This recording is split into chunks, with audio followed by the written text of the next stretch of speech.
is for CFAC members only, and because we are looking for quality input with our CFAC membership, and then we will communicate tomorrow. We did have this closed session, and then it'll be great for more CFAC members. We could get more CFAC members to join, more people join CFAC. Apologies. Got it. So, right. So really quickly, I just want to remind everyone, this meeting is being recorded, and the recording will be available later. Thank you, Allison.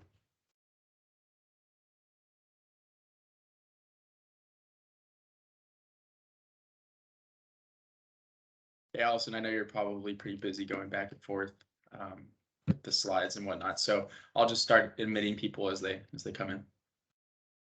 Oh, thanks, Riley.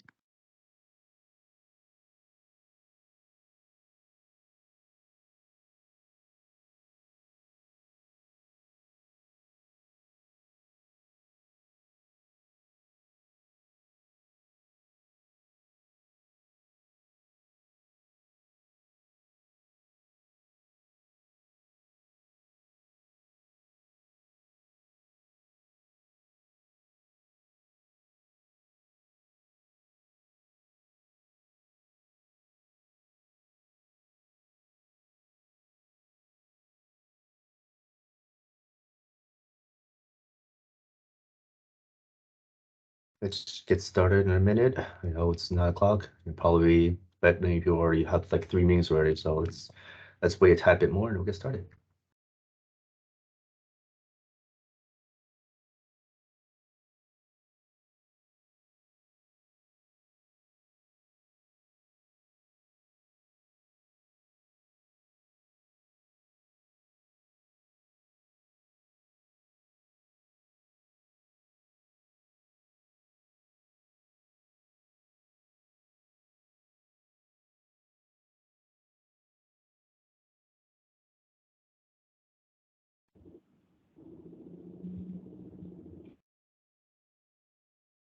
All right, it's 9:02. So Jeannie, I'll pass it off to you.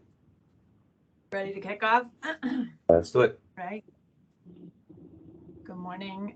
Welcome to the fall 2022 California Freight Advisory Committee meeting.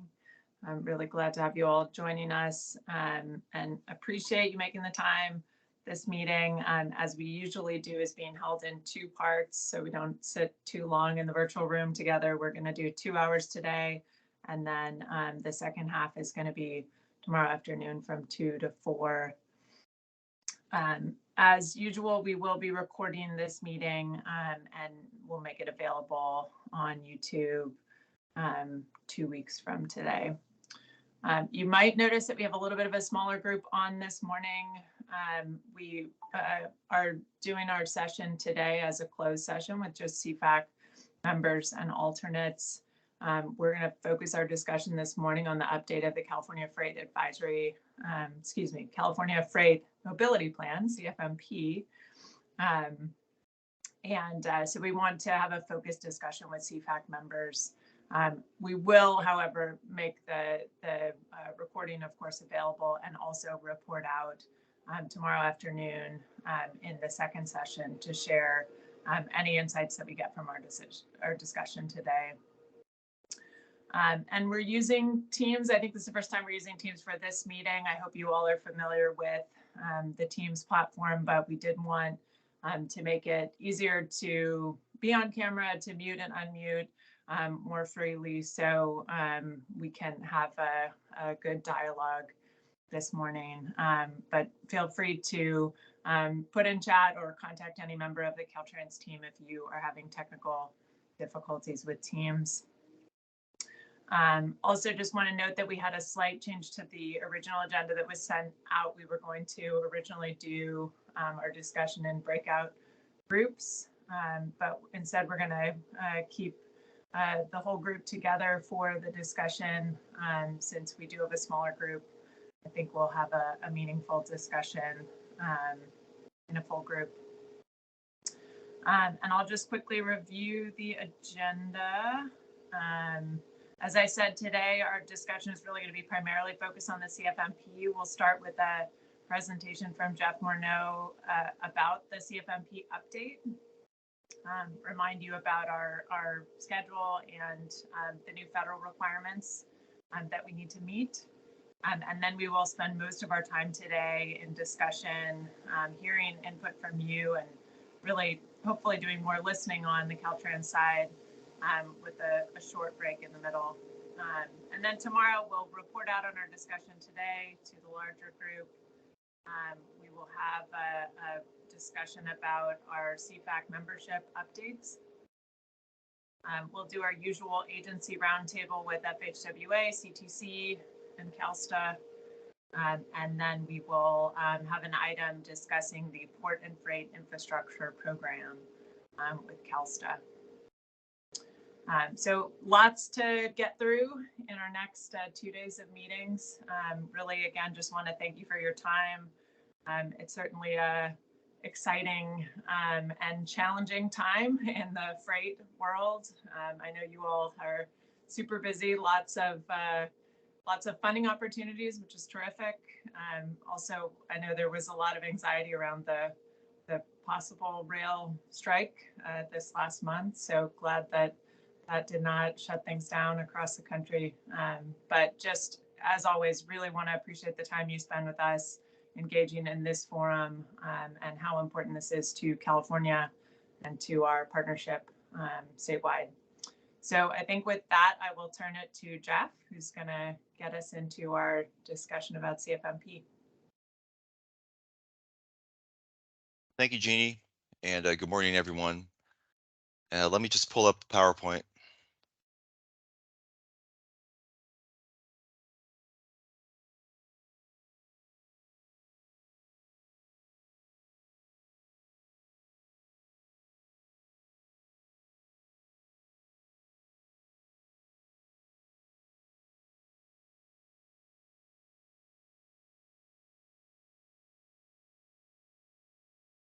Yeah, good morning and welcome to the October CFAC.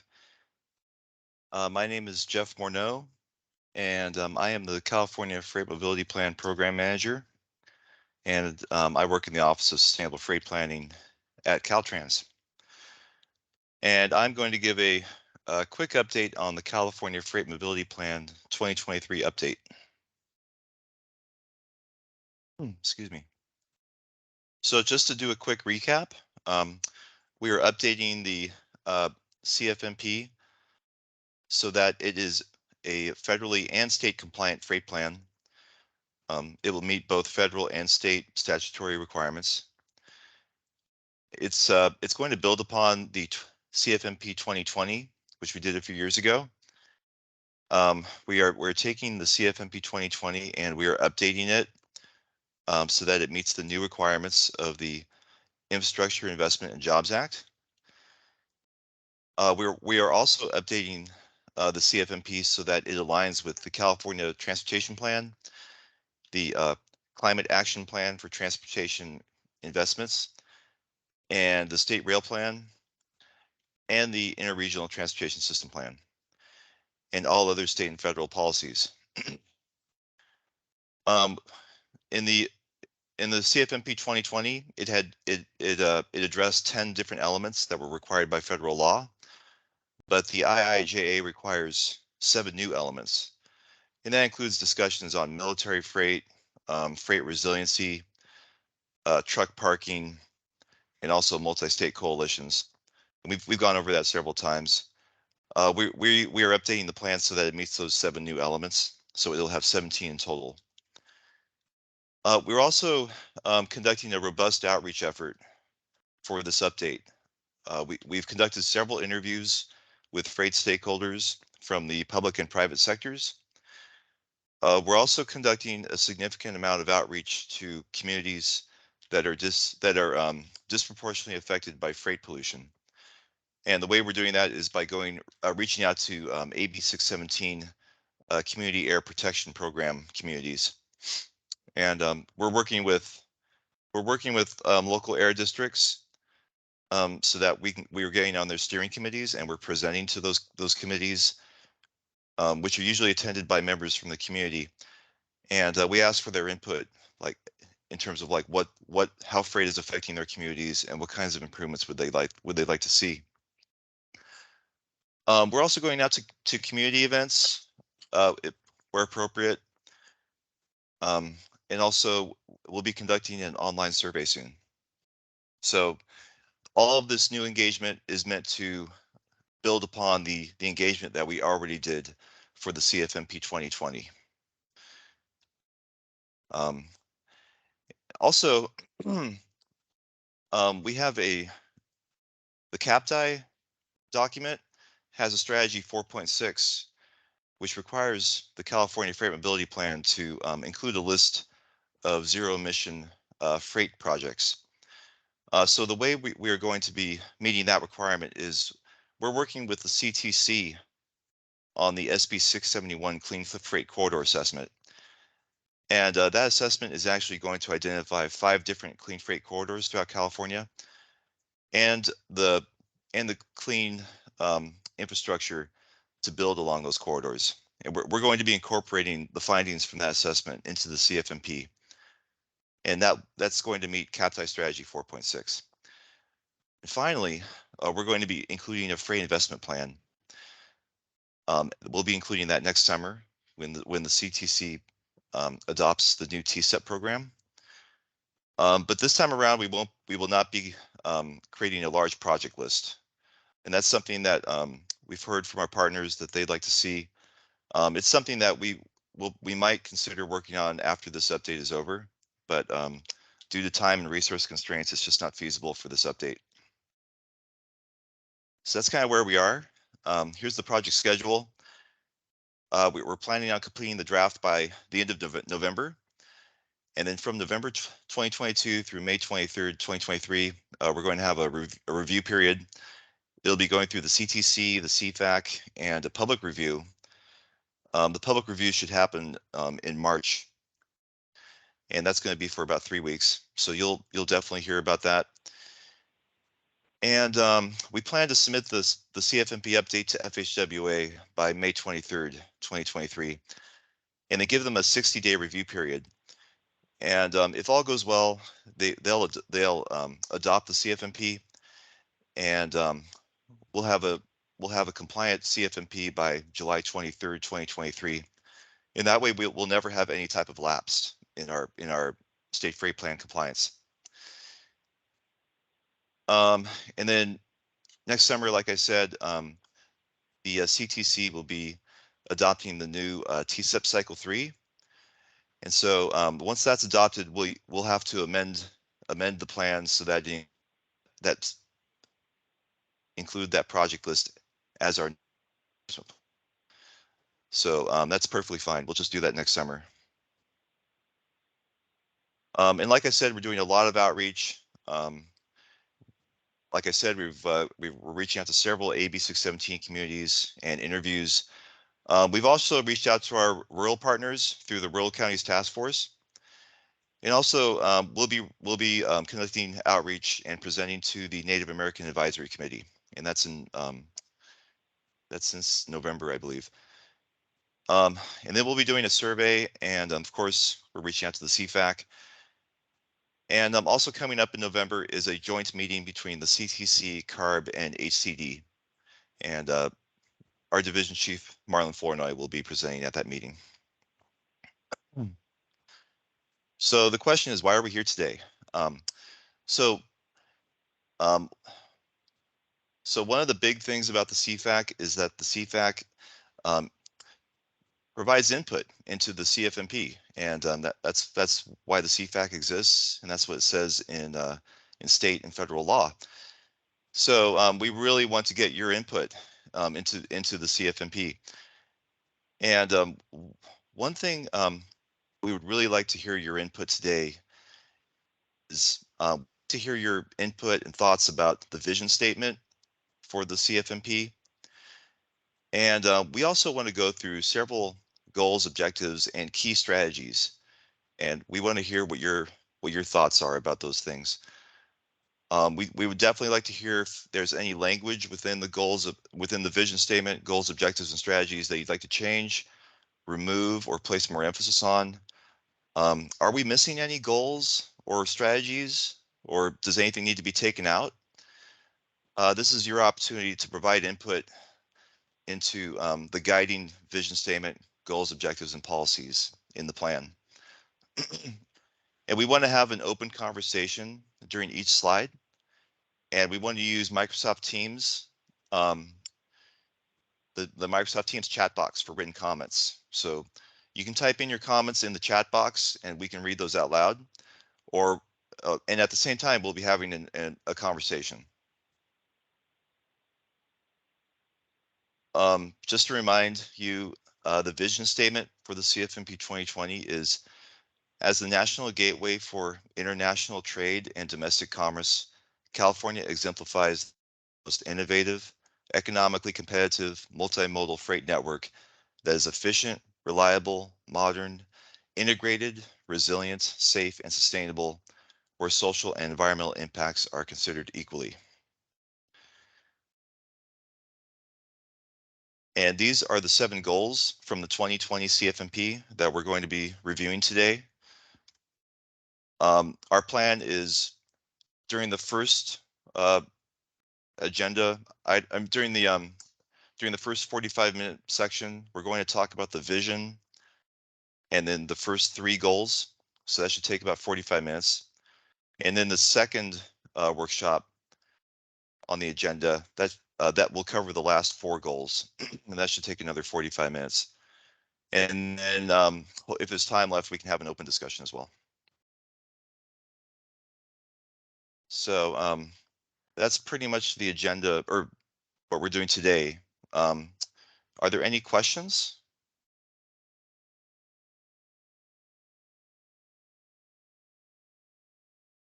Let's see.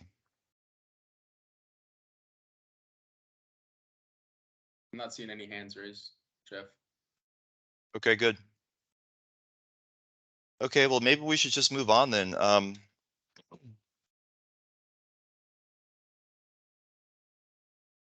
Yeah, forgive me. I have to just give me a moment and I'll pull up the main presentation.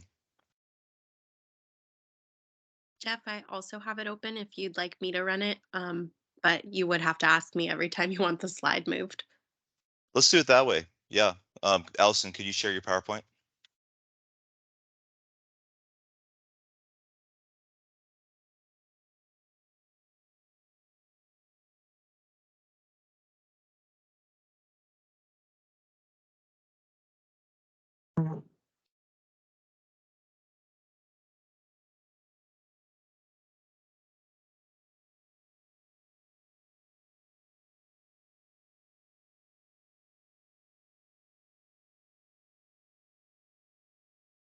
Okay, so like I said, we're going to be reviewing the vision, goals, objectives, and strategies. And Allison, if you could just give me like a time check, because we want to do the vision and the first 3 goals within 45 minutes. But this is your chance to look at the vision statement for the CFMP. And I just want to ask, is there anything you would change or revise or emphasize about the vision statement? And if you don't have any comments right now, you could always email them to us later. But this is kind of an open discussion, and you can put your comments into the chat box or say them out loud. So are there any comments about the vision statement? Should we use the same vision statement for the update in the CFMP 2023, or does it need to be modified in any way? Let me ask that. And we have a hand from Bernice. Bernice, would you like to say your comment? Sure. I just think that as we are moving forward with this to adhere with both federal and state, we need to be very clear that this also has to assist with the economic activity of California. The freight corridors are vitally important to California's economy. So I would just, I guess my addition would be where social, economic, and environmental impacts are considered equally. I see. Riley, are people taking notes? Is there someone taking these notes of these comments? Yes, yeah, so Okay, great. Treasurer and Ryan are note takers. Yeah, perfect. Yeah, that's a great comment. Thank you, Bernice. Definitely want to record these. Anyone else have any comments or thoughts about the vision statement? Looks like we have another hand. Oh, Mike Jacob. Yeah, Mike, why don't you go ahead? Good morning, Jeff. Appreciate it and appreciate you guys reaching out earlier too. I guess the question on the vision statement is more of, is it intended to be aspirational or representational? I think most of us would argue that our freight system doesn't currently exemplify the world's most innovative, economically competitive multimodal freight network. So to the extent that it's intended to be aspirational, I think it's fine, but I think we should probably be maybe wordsmithing it a little bit more. No, you're right. Yeah. My impression and what I learned from grad school was that the vision statement should represent a future state that we're aspiring to achieve. And I think that's what we're trying to, this vision statement should represent a freight system that we're aspiring to achieve in the future, like an end state that we're trying to achieve. Right. Let me know if anyone disagrees with that. It's a vision.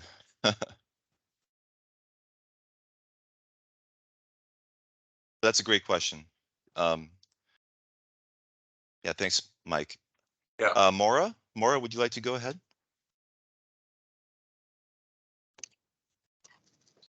Yes, thank you. Yeah, and I agree. I think when we worked on it, it was aspirational.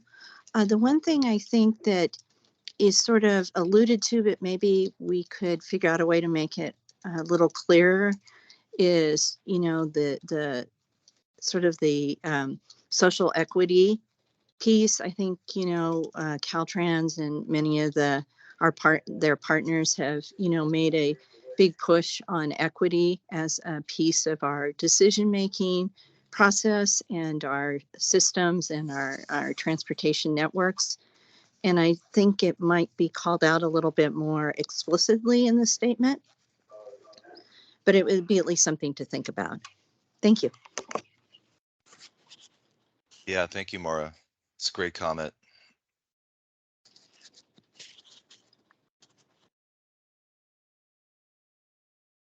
Any other thoughts about the vision statement? It's the it's the aspirational freight system that we want to have in the future. So what should the freight system look like in the future? Sophia, would you like to go next? Hello, yes, I'm Sophia Rafikova, policy advocate with Coalition for Clean Air. I just wanted to speak maybe against the idea of adding economic impacts to the vision statement, as it already states economically competitive multimodal freight network. So that establishes that.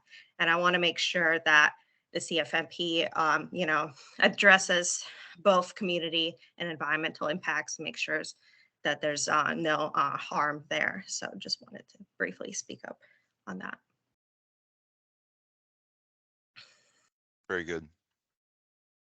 Thank you, Sophia. So we've heard that we need to emphasize equity and possibly wordsmith the economic part of the vision statement. Are there any other thoughts about the vision statement? Anything we should include or take out or emphasize? Hey, this is Martha Miller with CAPA. Yeah, I would just say, kind of flipping it on its head a little bit, because we don't exemplify the most innovative and economically competitive multimodal freight.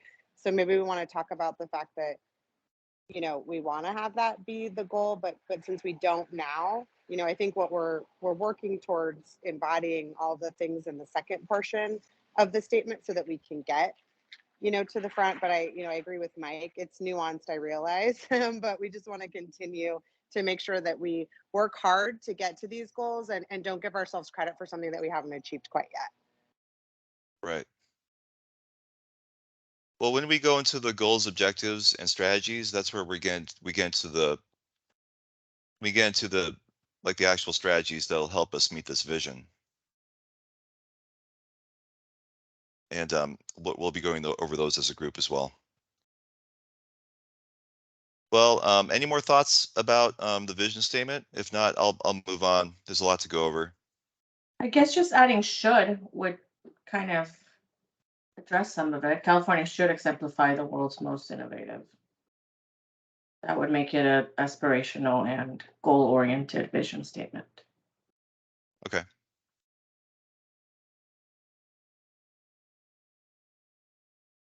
Catherine Garrison, the California Air Resources Board. When my perspective is that when I read safe, I think about it's, clean air to breathe, and perhaps from transportation perspective, safe means that, accidents don't happen. And so, so when I read this statement, I'm kind of trying to understand where providing clean air for folks to breathe is included in there. And I know there's the environmental impacts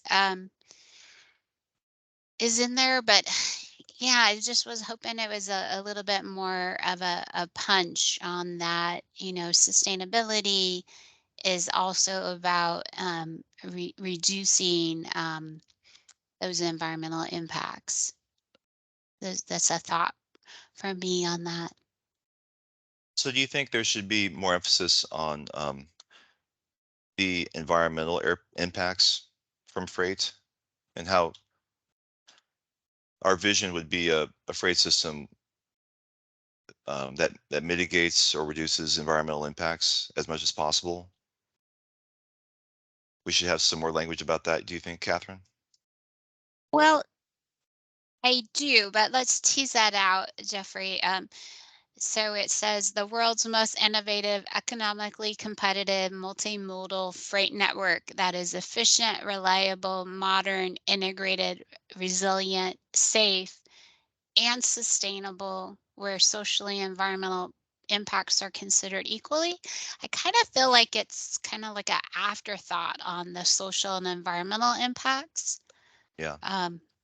And so if it was more of one of the main items that's considered. I see. No, you're right. And environmental impacts are considered at the very end of that vision statement. Did Bernice, did you have a comment?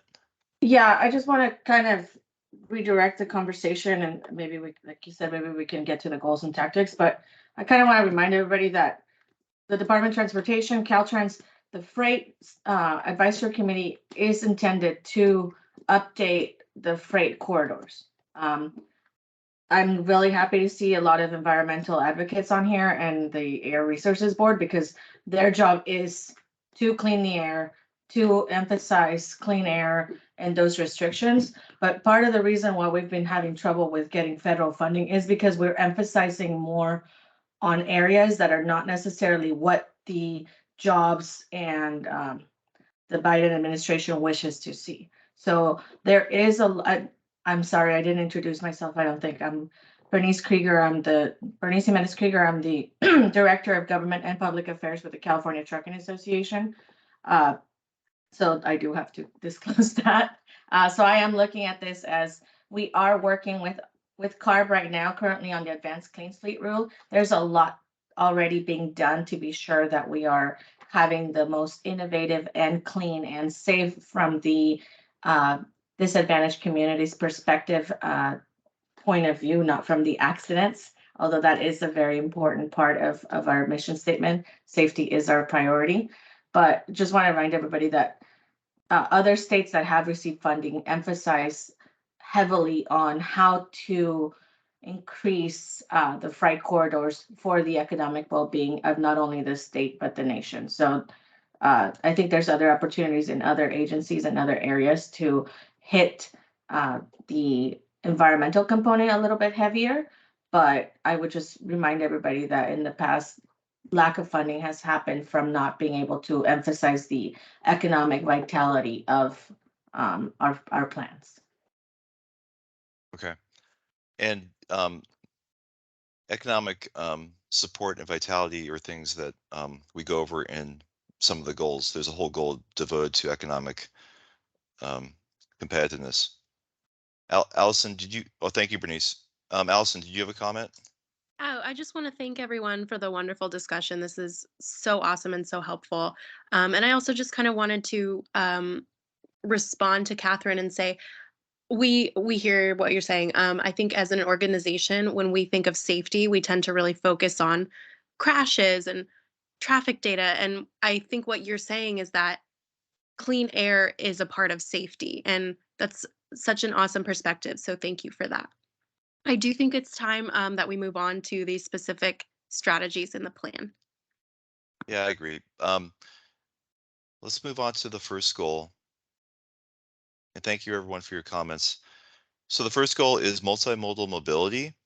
And the description of this goal is strategic investments to maintain, enhance, and modernize the multimodal freight transportation system to optimize network efficiency, improve travel time reliability, and to achieve congestion reduction.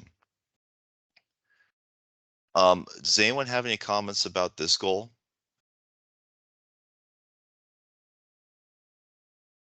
Anything you would emphasize, add, or take out? Looks like we have a comment. Mike Jacob, do you want to go ahead? Thanks, Jeff. Yeah, kind of along the same lines as Bernice's comments on the vision statement. You know, one of the things that we would want to see highlighted in this goal, because it's a principal goal of why we invest in freight infrastructure, is growth. It says maintain, and we'd like to grow the capacity of the system. You know, I don't know if that's emphasized in the other goals. It doesn't seem like it would be, but this seems to be the place where that should be reflected. Okay, so economic growth. Yeah. Right. You want to make strategic investments that obviously make the current system more effective and efficient and reduce congestion, but also that facilitate growth in the system in the same way. You know, so mobility needs to be dynamic and not static. Great. Thank you, Mike. It looks like, Catherine, did you have a comment as well? Yes, I do. When we look at the multimodal aspect, we want to make sure that it is moving forward and that economic investments has that eye for the future. And something to think about is sometimes that modal change may increase the air pollution resulted from that. And so when we move forward and think about those different modes of moving the freight, let's be mindful of if we're doing a shift, if that is creating more emissions or is it reducing the emissions? Sorry, when you say shift, do you mean modal shift?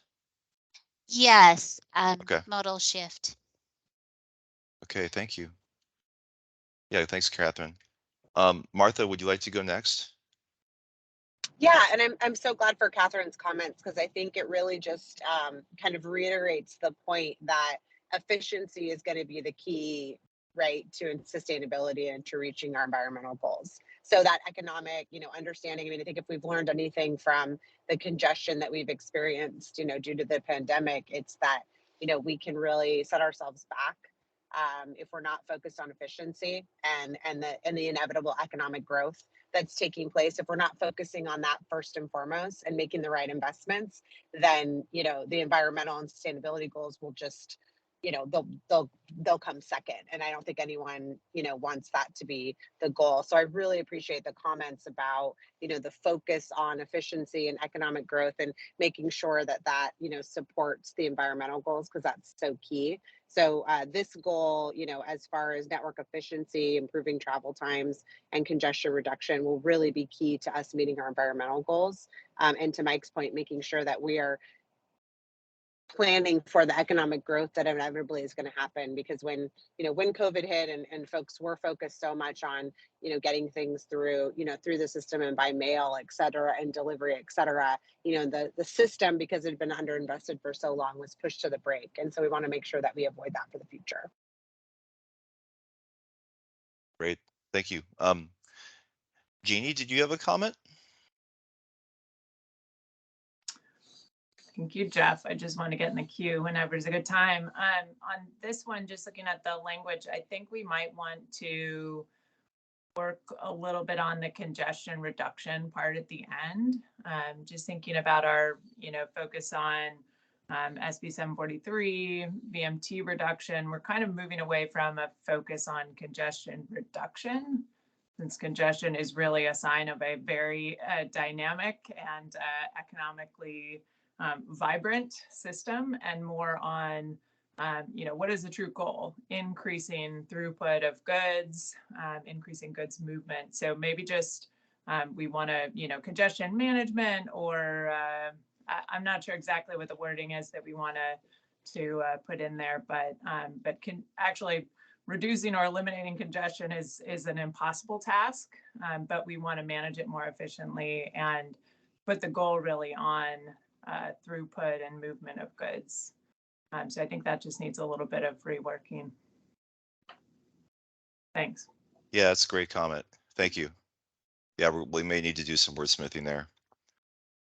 And bear in mind that these goals were written in 2020, so you know things have changed since then, and we're focusing on different things now. Let's have one more comment on this. It looks like Steve Smith. Would you like to go next? Yeah, thank you. And thank you for all the comments so far. I'm wondering if the idea of rate bottlenecks should at least be represented there. I understand the comments about congestion and so forth, but as we look through the system, especially SoCal, you know, there are freight bottlenecks very clearly identifiable. And it would seem to me that not neglecting those would be very important, because it costs time, it costs money, it costs people, you know, additional truck turn times if it's a highway, or, you know, whatever it is on the rail side. So I don't think we can totally leave that element out. Great. Yeah, thank you.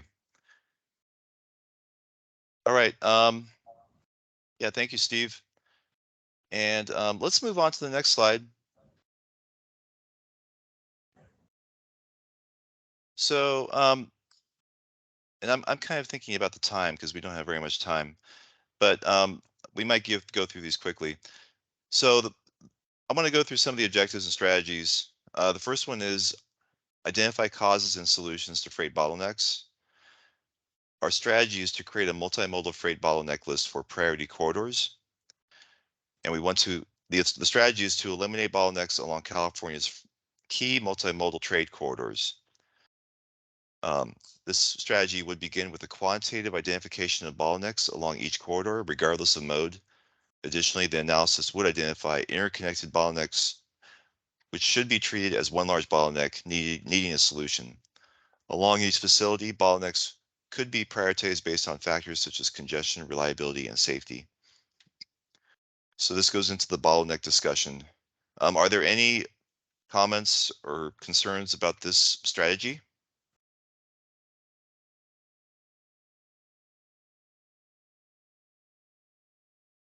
Okay, let's, okay,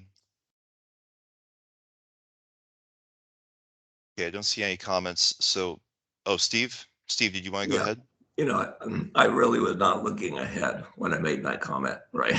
I was independent, but it kind of goes to the point of how you operationalize what I was just saying earlier. That's all.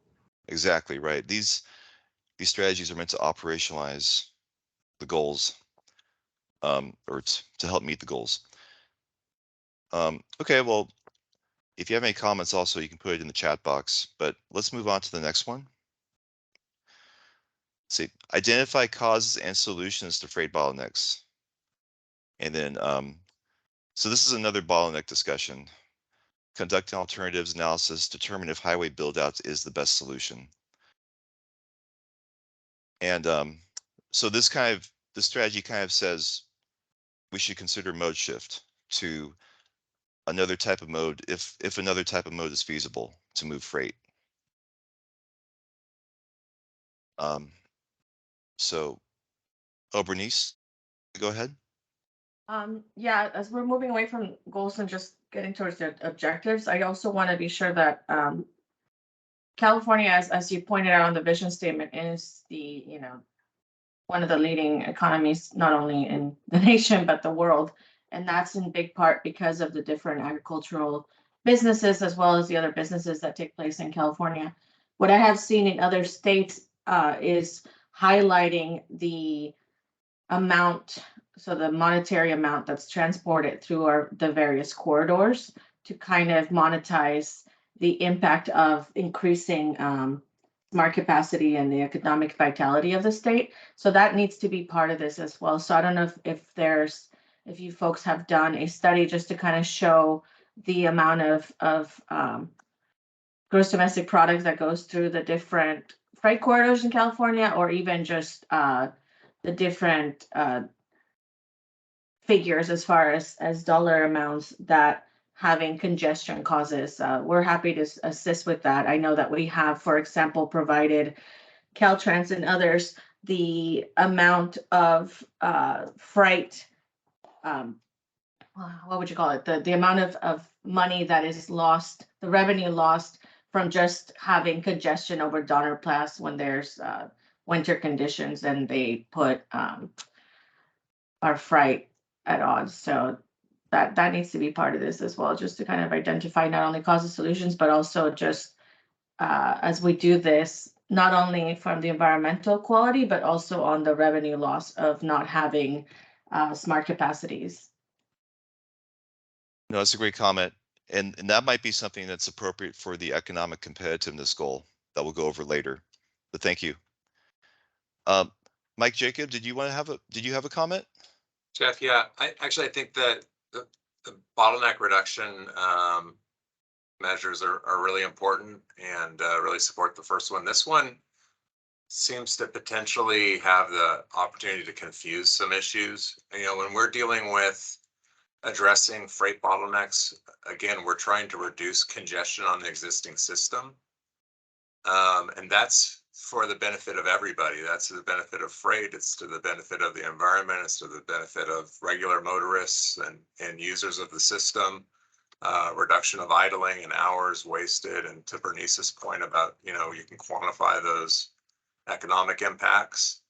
This objective seems to ask a different question, which is, should we be trying to manage demand for that type of system? And we know that the system demand already exceeds the supply because we have congestion and we have a bottleneck. So that's in the as-built environment. So certainly there's absolutely no reason why you wouldn't conduct this kind of alternatives analysis in like in the CEQA process for your project already. But it does seem to be that this type of objective is a little bit different. There's absolutely no reason why you wouldn't want to reduce the bottleneck. The question is could you actually feasibly do a mode shift to avoid a bottleneck from the existing environment? And I would suspect that most of the time this would be a complete exercise in futility. And why waste our time? If you're talking about facilitating growth, this is certainly something we would want to be engaged in. We want to encourage you to do. How do you facilitate additional usage of the system with the least amount of expense or new investment and be efficient, cost effective?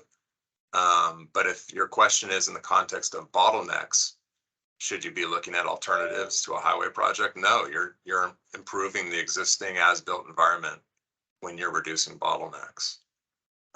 So sometimes those are, you know, as you guys know, you guys are professionals, you know, bottlenecks are caused sometimes by, you know, the lanes not being lined up or having the interchange not actually appropriately move flow, or, you know, having those capacity restrictions not actually properly engineered. So those are the types of things that you'd want to improve out of the system outside of capacity, right? We don't see bottleneck as a capacity issue. We see it as an efficiency issue in the existing network. But obviously, yes, when you're talking about capacity and growth, you do want to do an analysis of alternatives to highway build out. But highway build out and bottleneck relief are different things in our view. That's a great comment.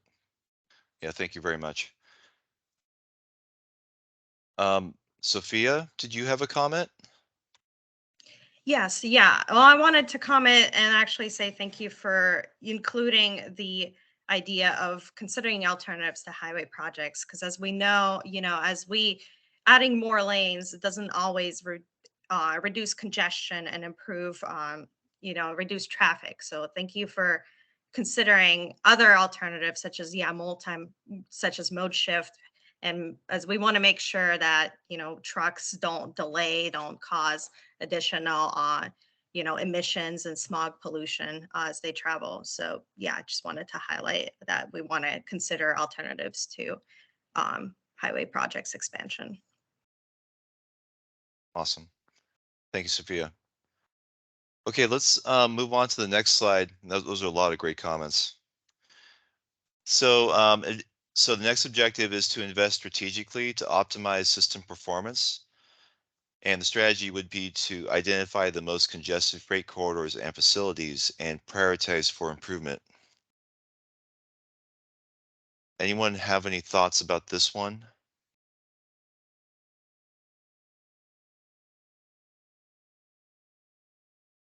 Carrie Cartwright, did you want to go ahead? Yeah, thanks. Interesting enough, I think this is the one area of our freight plans that we actually don't identify the most congested corridors and facilities. You know, which is obviously the dilemma of not being able to identify priority projects statewide and thus priority investments statewide. It's kind of done really on an ad hoc basis, moving along with the various funding programs. So recognizing it's very difficult even for the regions to identify their priorities, although I think Southern California's done a pretty good job at that in the past. I think it's something to revisit ultimately for the next CFMP. I don't think it could be done in the time frame for this one, but frankly, the previous CFMPs haven't done this. So something I think that seriously consider addressing, and the priority corridors. Great. Yeah, thank you, Carrie. Any other thoughts about this strategy? Okay, let's move on to the next one. I know we're running out of time. Allison? Oh, so this is also related to investing strategically to optimize system performance. Explore variable tolling for passenger vehicles and trucks to maximize peak capacity. So this is a strategy related to tolling. Any thoughts about this one or any objections? It's really just about creating a feasibility study to determine the viability of tolling on congested corridors at bottlenecks.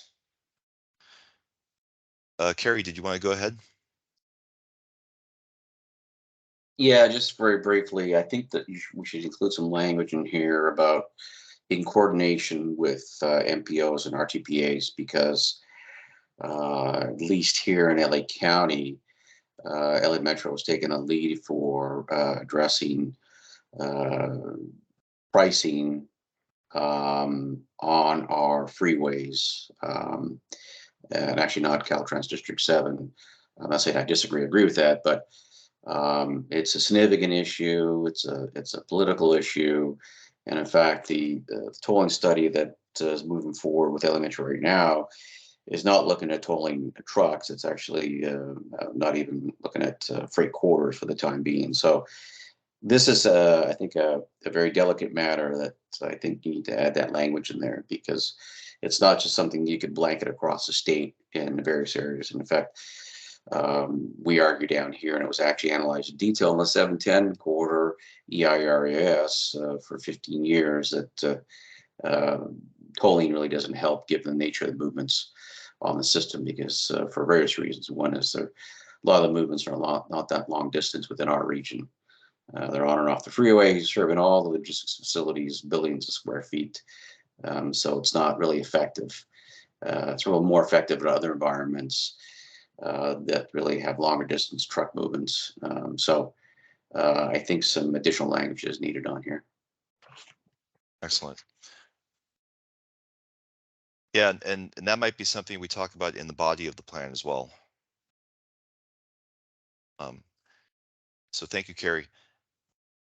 Let's move on to the next slide. Oh, actually, we can skip this one. It's about detection. Everyone knows we need detection. Sorry about that. Not sure why it exited presentation mode. While I'm unmuted, though, I just want to let you know, Jeff, we have 15 minutes left for this agenda item. Yeah, I'm thinking maybe we should just do one more strategy, and then we could just move into the next goal. Okay. There's just so much to go over. But let's see, the next objective is to develop, manage, and operate. Oh, this is related to this, an efficient integrated freight system. Give priority in the freight plan to projects implementing state-of-the-art and demonstration technologies.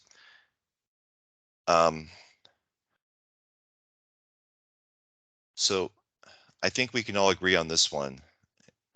Any thoughts about this one?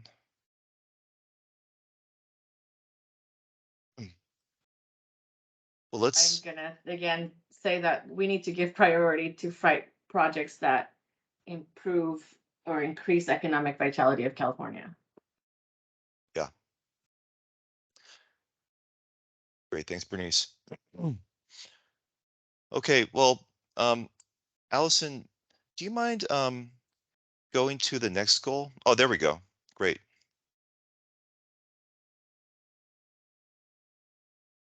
Now, I believe I was handing this off to someone else to do economic prosperity.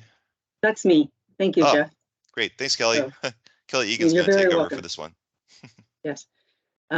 So now on to the next topic that I think that sounds like a lot of the discussion has kind of been funneling down to.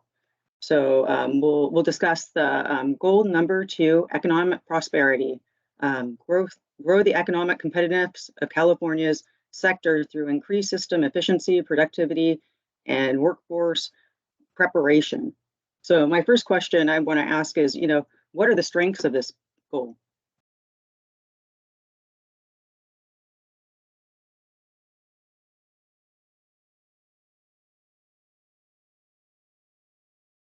Okay, so are there any areas where it could be made more robust?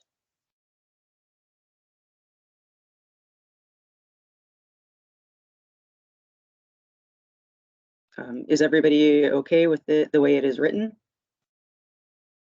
You guys are awfully quiet. This is extremely important economic prosperity for our state. So if any input, Yes. There's Bernice. Thank you, Bernice. Bernice, thank you. I feel like a broken record, but again, I think that's something in here about capacity improvement needs to be in here. So not only the efficiency, productivity, but also just increase in capacity.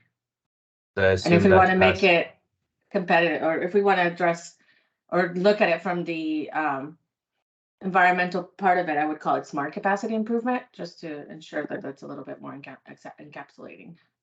Just to clarify, the capacity, you mean the transportation system or generally in the freight sector capacity you're referring to? Freight sector capacity. Thank you. Okay. And I'm wondering too, if as we go down some of the different strategies, if maybe those particular strategies might be part of this goal. Okay, well, this is the quietest I've heard this group. So we'll go down to the next one. Okay, promote So economic development. we're not being quiet on purpose. I think we just keep saying the same thing. So we're just trying not to be redundant.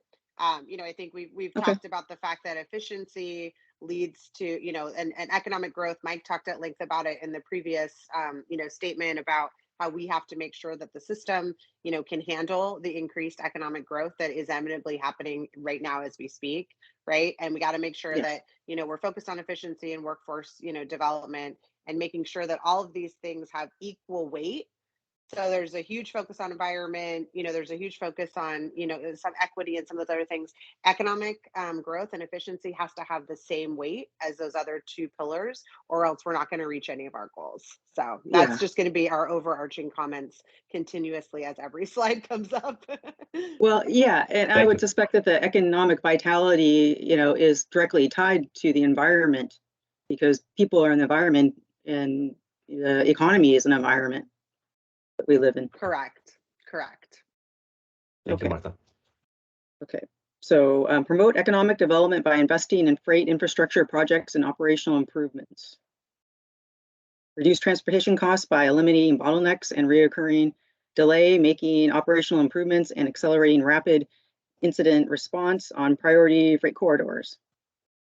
And enhance existing incident management program to clear incidents quickly and reroute traffic when necessary.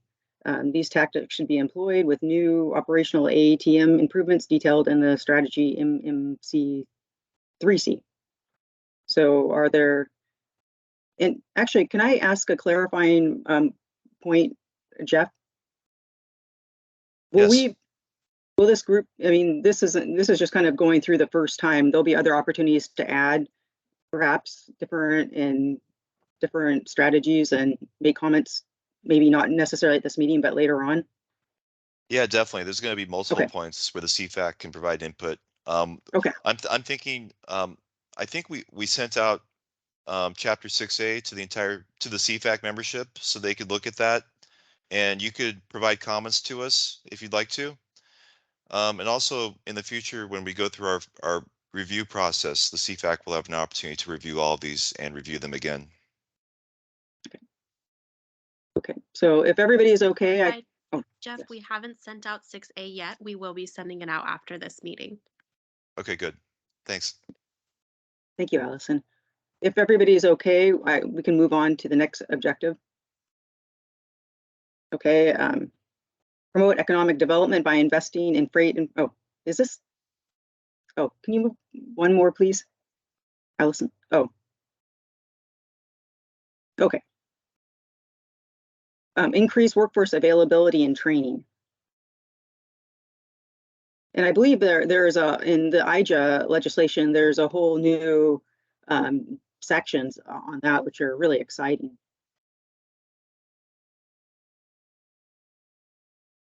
Is the group okay with this, the way this is written as is?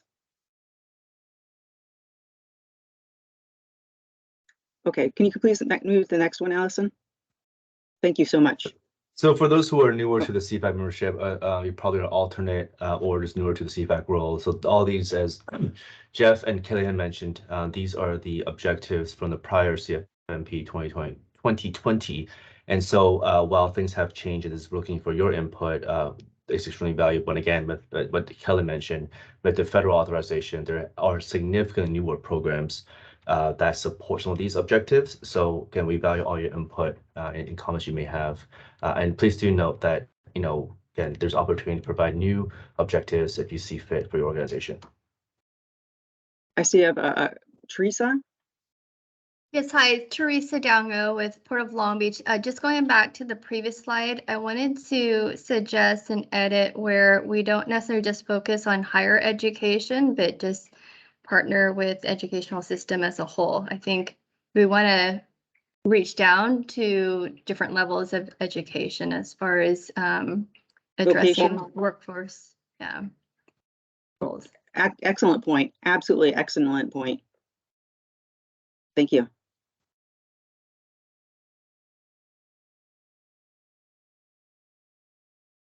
Okay, can you go to the next one, please, Allison? Okay, that leaves us to goal number 3, and I will hand off to That's me, Kelly. Riley. Thank you. Yep. Hey, Allison, just a time check. I know we had a scheduled break in there. Just want to make sure, see if we want to go through half of this and then come back after the break, or, maybe get a show of hands if you guys just want to get through this goal here. Then we can go break after. Yeah, so our break is scheduled for 10:05. I'm really happy about the amount of feedback and engagement we're getting. I think maybe the best thing to do would be to power through this goal, and then we can take a brief break after that. Okay. Is there any objections to that from the group?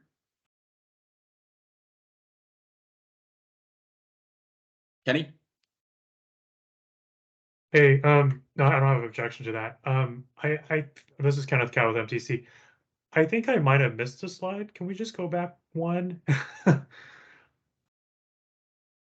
Okay. Well, no, that I want to support that, of course, because it went through and I saw partner with local agencies, and I'm like, yes. So I definitely want to support that and continue that and emphasize that.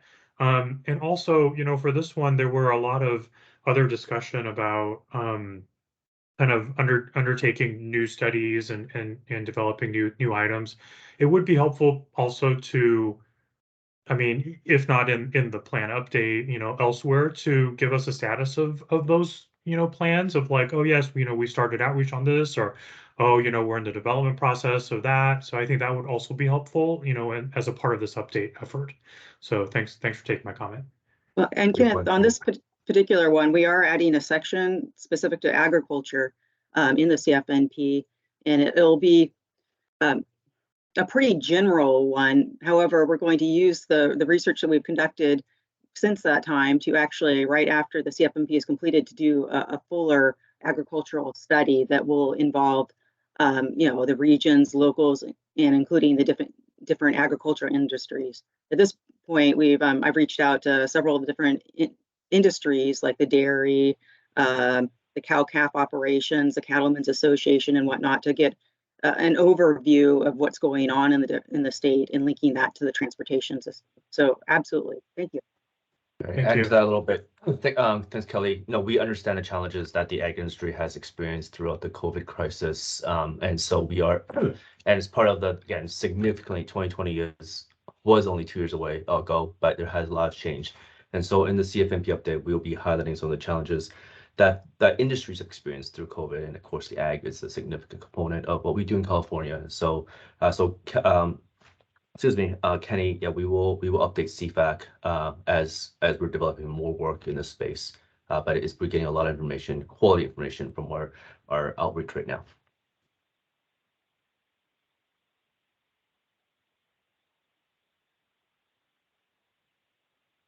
Right. Okay. So, see a hand up here, Sophia. Yes, so if we're on a topic of this goal of environmental stewardship, I just wanted to give a brief overview comment on our position on this goal, and that we ask that the CFNP considers, make sure to consider public health, air quality, and climate change impacts. And there was a study that came out just yesterday by the American Lung Association showing that there's over 72 million people in the US that live near freight truck routes, and are more likely to be low income and people of color. And, making sure that we're reducing emissions, air pollution would help save, many lives from various health diseases that are caused by the freight industry. And I did want to comment on or respond to a comment that was made previously saying that we need to focus on economic competitiveness in order to get more funding from federal sources. And I wanted to say that under the Clean Air Act, California needs to reach various, attainment in different counties on air pollution. And right now there's 40 counties in California that are currently non-attainment. And if this continues, that could result in federal sanctions and loss of transportation funding, especially if the federal government has to impose a federal implementation state plan. So it's very important for the CFMP to consider the rate of emissions that are coming from the freight industry, especially since they make up over 60% of those pollution emissions. And also, this plan needs to comply with various standards and goals in California on reducing GHG emissions, such as SB 32, AB 1279, and also goals such as CAPDI, which state that we need to update CFMP and make sure to incorporate zero emission freight infrastructure needs. So I just want to make sure that that's concerned and that that is included in this plan, and that we are ensuring to reduce impacts on different communities throughout the state. Great. Thank you, Sophia. And if you have a chance, could you share that study that you mentioned earlier with the group? I think that'd be fantastic. Yes, I can post it in the chat. Thank you. Okay. So right now, the goal for goal 3 in the California Freight Mobility Plan, we have support strategies that reduce, avoid, and or mitigate adverse environmental impacts from the freight transportation system.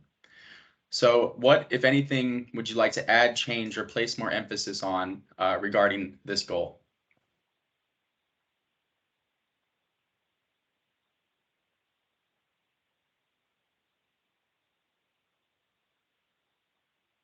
Right, so not seeing any hands. You can always put your thoughts in the chat as well, but for respective time, we'll continue to move on here. All right, so now into the objective. So this is objective ES1. So this is to continue to integrate environmental health considerations into freight planning, development, implementation, and operations of projects as feasible. With this objective, we have the strategy here below. It says encourage freight mode shift to rail and water to reduce VMT and greenhouse gas emissions from roadway freight transport where and when viable. Is there anything here in this strategy or the objective itself would you like to add, change, or place more emphasis on? Mike, I see your hands raised. Go ahead. Yeah, thanks. I'm not sure that we can actually say this across the board, that this is an environmental benefit. That's especially true when you are getting into advanced clean fleets and advanced clean truck rule. And you've made the investment in zero emissions trucking, right? I mean, there's going to be a fair amount of question as to whether or not mode shift alone actually reduces VMT or GHG emissions once you're in that near zero or zero emissions environment. And in a lot of respects, that can actually reduce mobility. It can increase costs. It can reduce efficiency. It can create additional congestion when you have multiple mode shift. And ironically, we represent ocean carriers, but having something in here that says we have a strategy to mode shift to water could actually not be in the best interest of long-term congestion management at the ports. We're not set up for that type of system where we have secondary water transportation. We are intentionally trying to get containers on and off vessels as quickly as possible.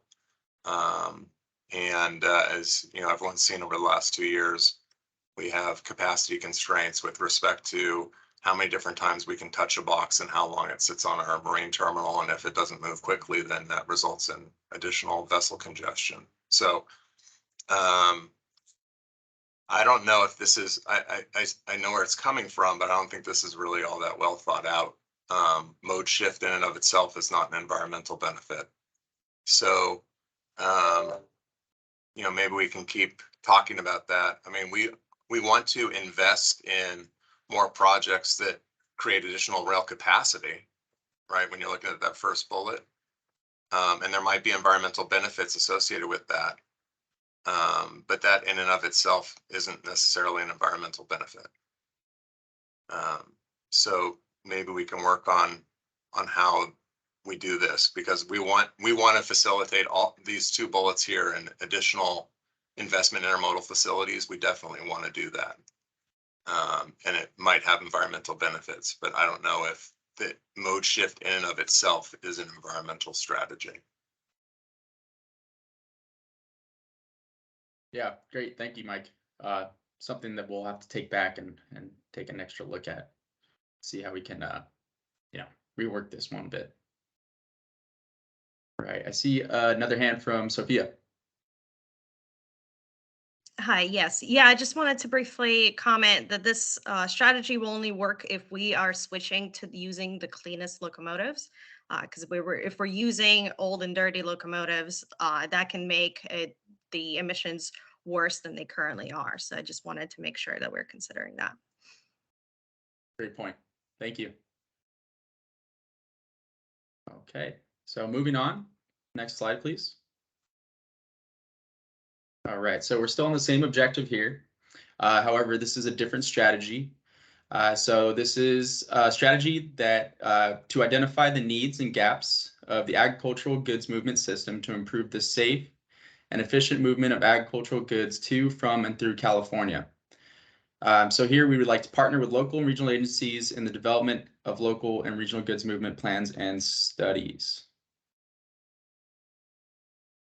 I think this just dabbed on what Kenny alluded to earlier. Yeah, I'd agree. Sorry, Kenny, I just signed you up for some work. All right. Any thoughts? Any input on this here?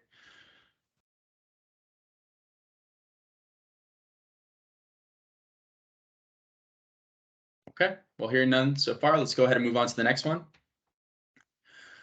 All right. So on to a different objective. So this is objective ES2, which is minimize and where possible eliminate toxic air contaminants, criteria pollutants, and greenhouse gases emitted from freight vehicles, equipment, and operations.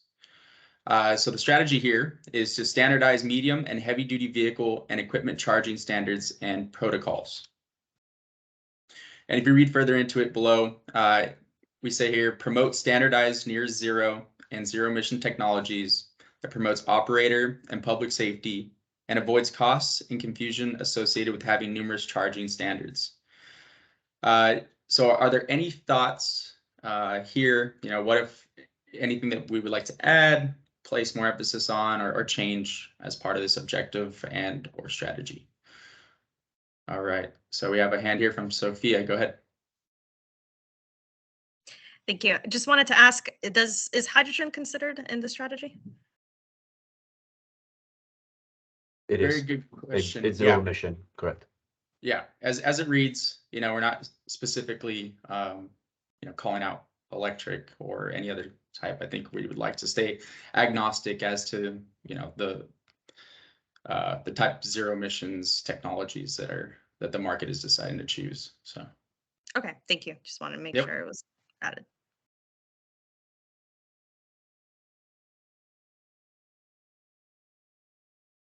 All right. Any other input, comments on this here?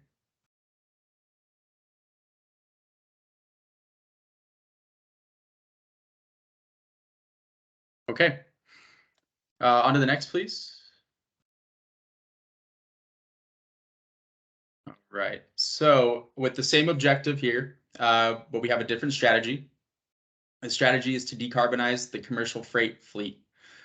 So we'd like to help establish proof of concept of zero emission commercial freight vehicles by employing such technology where feasible within the state of California's fleet, while transitioning to a fully renewable energy grid, facility access to low carbon fuel options such as renewable diesel in the interim. So what, if anything, would you like to add, change, or place emphasis on regarding this objective and or strategy?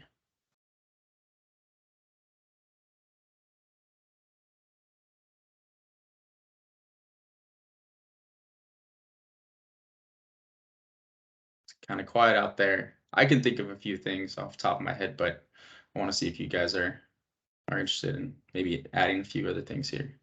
Mike, go ahead. Can I just ask a question about how this is intended to sit in the context of our regulatory environment? You know, everything that we touch in the freight sector is already regulated, and we're already on glide path for additional regulation. So I wonder if this is really a separate objective where, you know, the CFAC is intending to set up additional strategies, or whether or not the objective really is continue to support the state's existing initiatives to do these types of things, right? I mean, is CFAC and Caltrans really going to be out in front of ARB and the Energy Commission and the work that's already happening in those contexts with respect to these things? I think the realistic answer is no. This is the state's freight mobility plan. There's no reason why we can't incorporate and leverage activities that are already occurring with other state agencies and departments, instead of trying to recreate or restate what they're already doing as a new objective or strategy here. You know, in some of the original work that CFAC did, our very first freight mobility plan, that was the strategy for dealing with these types of things. We essentially just incorporated the work that was being done by the Air Resources Board by reference. And it might allow people to feel a little bit more confident that we're not asking people to do something or establish a separate objective or strategy here that we're not already doing somewhere else. So Mike, you're correct. So this is a re-emphasis of what the state's already doing in terms of vehicle emissions with our CARB partners who are also on this. I think she dropped off, but CARB is part of CFAC. I do want to note that because this is the state freight plan, this is a reflection of what California is doing as a whole in this space. And of course, our FHWA partner, Antonio Johnson, he's today. And again, this is a re-emphasis of the state's freight plan of what we will aspire to and aspiring to do with our freight system. So it is a supportive document of what our sister agencies are doing.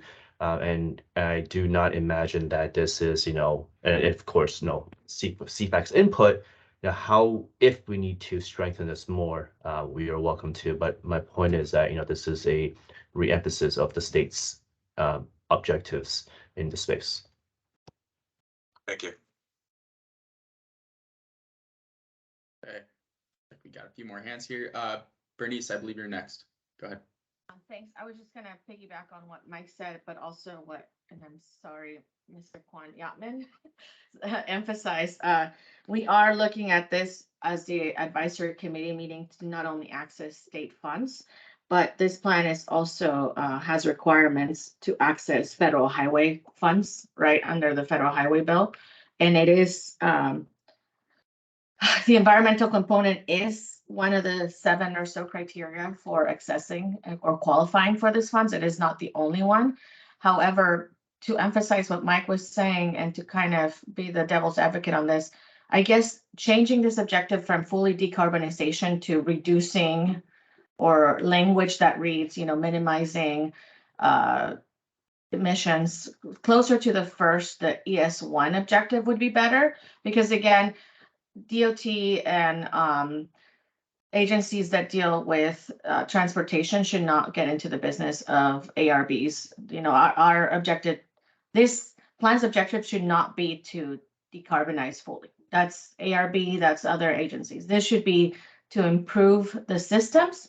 So by assisting with the decarbonization would be closer language to what we're trying to do. Because this does read very much as starting to grant regulatory authority to agencies that don't necessarily have that.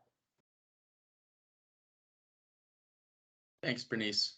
So what I'm hearing here is kind of, maybe work it in a little more sense of, more of a supporting role. We want to make sure that it's kind of clear that we want to be, obviously we want to be consistent with our partner agencies and what they're trying to do, but, kind of lay it out a little more explicitly, like assist or support, the decarbonization or whatever it may be of that. Of commercial fleets. So, all right. Let's see. So, Christian, please go ahead. Yeah, thank you. This is Christian Corby. I'm the Deputy Executive Director at the California Electric Transportation Coalition. And yeah, I just wanted to say I agree with Mike's comments about maybe saying something along the lines of, working to meet the state's goals or working to meet the state's regulatory requirements, something along those lines.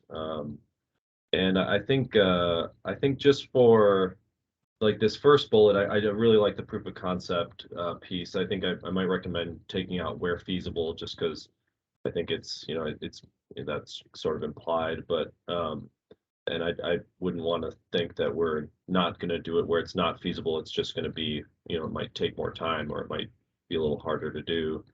And then I did have a question on the second one. It says like while transitioning to a fully renewable energy grid, I guess that seems like it should say like to a fully zero emission transportation system or something like that. I guess I'm not really sure why it says renewable energy grid. In reference there. So just kind of wondering about that.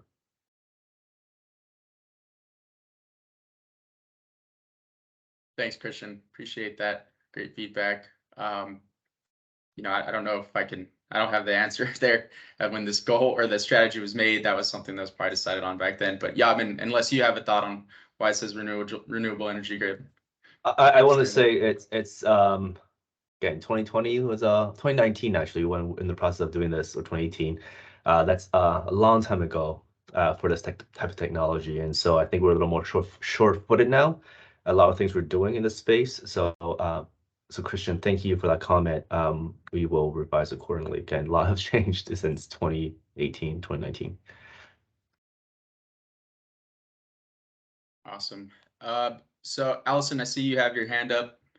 I know that we are over time for this section. So is there anything you wanted to add besides that? Oh, no, I was just gonna, give us a time check. We have just under 40 minutes to get through the rest of the goals and strategies as well. So if we could wrap this one up, and then our remaining presenters, please just limit it to about 10 minutes.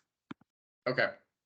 Yeah, so with that, then I think that we could probably go to break. Like we had mentioned before, Allison will be sending this out to the group so that you guys can also provide feedback, and there will be plenty, multiple points which CFAC can also provide input in the future. So yeah, thank you, everybody. I appreciate it. Apologies we couldn't get through it, this goal all the way, but there's still plenty more opportunities. Tell us, Allison, time check. We're gonna come back in 10 minutes or 5 minutes. Yeah, if we could do 5 minutes, that would be great. I'm loving this discussion, but yeah, we are running way over. Yeah. Let's do a pause and maybe let's do 10:30 to make it even. Okay, 10:30 sounds good. Thank you all for your contribution. We'll see you back at 10:30.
Okay, so it's 10:30. Hopefully everyone is back and ready for more engaging discussion. I believe, Carrie, are you presenting Goal 4? Awesome. Okay, thanks so much. Sounds good. Yatman, did you want to kick it off really quick or want me to dive in? I think Allison just did, but no, thank you everyone for returning. I know it was a quick break, but we have a lot to go through today, and this is an extremely important one, Goal 4 for healthy communities. And a lot of things have changed again since 2018-19 timeframe, and so I'll let Carrie run with it. Great. Thank you all. Good to see everyone. Carrie Robinson, Data and Performance Manager at Caltrans headquarters. So Goal 4, we're going to focus on healthy communities. As you all have known since the last CFMP, as Yatman just said, there's been a lot of focus on this one with different executive orders at the federal and state level. And then also on top of that, different statements from USDOT and then also from Caltrans and other state agencies. So with that, I'll read the goal, enhance community health and well-being by mitigating the negative impacts of the goods movement system across California's communities. So with that, are there any edits or areas that we should emphasize in this goal? And I see a hand up already. Sophia, would you like to go? Yeah, well, I was actually going to make this comment on a previous slide, but it applies here as well. So if you take a look at that study that I posted in the chat, they looked at what would be the health benefits of us switching to 100% new medium and heavy duty vehicles by 2040. And the study found that it would generate $735 billion in public health benefits due to reduced hospitalizations and fewer mixed work days. And it would save 66,000 people from premature death due to air pollution. So I want to really emphasize the importance of switching to and fully decarbonizing and switching to zero emission, especially since the Governor Newsom's executive order states that we need to have 100% of medium and heavy duty vehicles by 2045. And this plan could help transition us there, get us there more efficiently, and it would be great for the communities as well. Thank you, Sophia. And I think that reference to the study you just mentioned would be good to include in the plan. So thank you. Let's see, I also see Bernice. Thank you. I just want to emphasize that the 735 billion and the 66,000 plus premature deaths is for the nation. So if we are going to include something, it is prudent that we adhere to California numbers, because from the freight corridor and from the transportation industry, there have been a lot of improvements already that we have brought forth. So those numbers should reflect California, since we are already putting a lot of effort into this. Great point, Bernice, and we'll be sure to do that. And I haven't looked at the study yet, but if those numbers aren't specific to California, maybe we can just clarify that it's a nation number. So we will do that. Thank you. Sophia, did you have your hand still raised? Yeah, I just wanted to clarify that. Yes, Bernice is correct. It is a nationwide study, but if you take a look, there is a table that shows the counties that would benefit from this the most, and LA County is at the top, and it includes a lot of California counties as well. So this would definitely benefit California, but I will admit those numbers are nationwide. Great, thank you for clarifying. Appreciate that. And then also wanted to mention, well, I'm kind of skipping ahead to the objective that's found in the next slide. But just wanted to mention really quickly the context of this goal. Keep in mind that we want to make sure we're meeting the criteria in different funding programs at the federal and state levels too.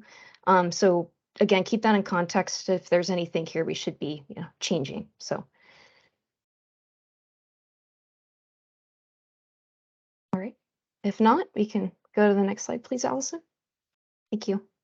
So the first objective here, prioritize social equity for freight-related projects by developing alternative methods that avoid or mitigate negative impacts on or near existing communities adjacent to high-volume freight routes and facilities.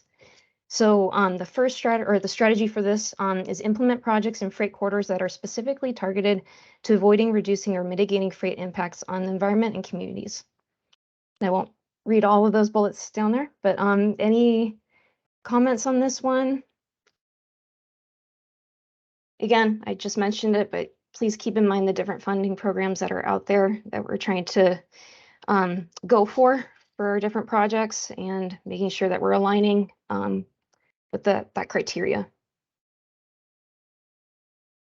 Just back to the point about this is one of the goals, but it's not the goal.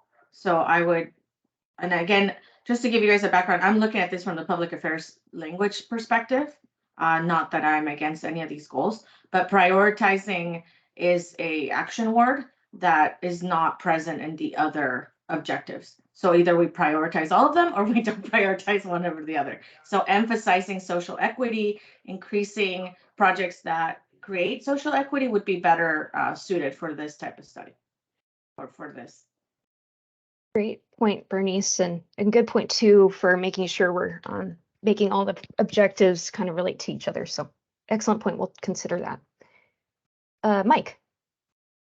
Yeah, and maybe this, follow up on that, maybe that this goes back to Sophia's first point when this came up, relating this back to the prior goal. I don't know where this is really all that different from the prior goal. You know, the strategy that we need to have in our plan is to reduce impacts on local air pollution. And a lot of this is focused on that as well. And so I'm just looking at this bullet and rating, you know, to Bernice's point about prioritization, projects that facilitate a reduction in GHG emissions or criteria pollutants. Those are really going to be, again, directed almost exclusively by the regulatory environment. The project itself is going to have virtually nothing to do with this, right? If you're talking about a highway project, those highway project emissions with respect to GHGs and criteria pollutants are going to be based on the actual engines that are being used. Those are already regulated. Same thing on rail, same thing on port sources. They're all going to be based on an existing regulatory context. And then as we get closer to zero, these criteria are going to be virtually impossible to distinguish between with respect to prioritization, right? So if you're in an advanced clean truck rule environment, there is no project that's going to be necessarily superior to one or the other from a GHG or criteria pollutant perspective. So, I mean, I guess in the long term, if you're expecting the infrastructure to outlast the short-term transition to your new operating environment, which I hope every single one of these investments would, this is a moot point. I mean, this doesn't actually do much for you. So I guess the question is twofold. One is just the bigger question: why is this a different goal than the prior goal? If they're so intricately linked, but then even if it isn't, you know, maybe we should tease out what you actually want these things to mean when you want to prioritize something. You know, are you prioritizing air quality? Or are you prioritizing something else when you talk about social equity? Yeah, Mike, so really quickly, great points. I think the prioritize, maybe we can say consider instead, or, you know, wordsmith that. That's just throwing something out there. One thing I wanted to mention too, I don't think it's mentioned here, I'm quickly checking, but in addition to air impacts, we would also be identifying noise impacts as well. So that's something we should also be considering. One other thought too, really quickly, kind of leaning on my previous experience, one project that we did kind of see that would actually reduce emissions by just opening the port would be Otemacy East. So again, sorry to call out a particular project, but that's a land port of entry, and we made a lot of claims in that project that were backed up that it would be helping reducing air emissions along the border. So that is one in particular. I know it's kind of a special case there, but I just wanted to kind of mention that in very special cases, I think projects really can do that. I think that makes a lot of sense. Yeah, I think that makes a lot of sense. But I think when we're talking about prioritization between projects, we need to be really clear about it's the project criteria, and it isn't necessarily the air quality from the actual implementation of that, right? So there's definitely an issue with respect to, and this was, I think, what we're trying to get to in some of that prior conversation too, right? Right, right. I agree. And I think, like you said, I think it's not just this, there's other things that we need to include in the criteria. So I fully agree. And yeah, we should definitely be wordsmithing this one. And then to your point about it being different, I think from the first point, maybe there's something, or the goal, maybe there's something we can wordsmith here that's capturing some of the bullets listed below. So teasing out maybe the objectives a little more, because I agree this one is kind of saying the same thing as the goal. So we can focus that a little more. One in particular, I'm thinking about like the funding. I always go back to funding. So we'll work on that, and maybe in a future meeting we can present those revisions to you guys. That sounds good. Okay. Thank you. Yeah, thank you for the wonderful comments. Next slide. Thank you. So the next objective is the same and the strategies are different. So I'll read the objective, but it'll apply for the next 3 slides.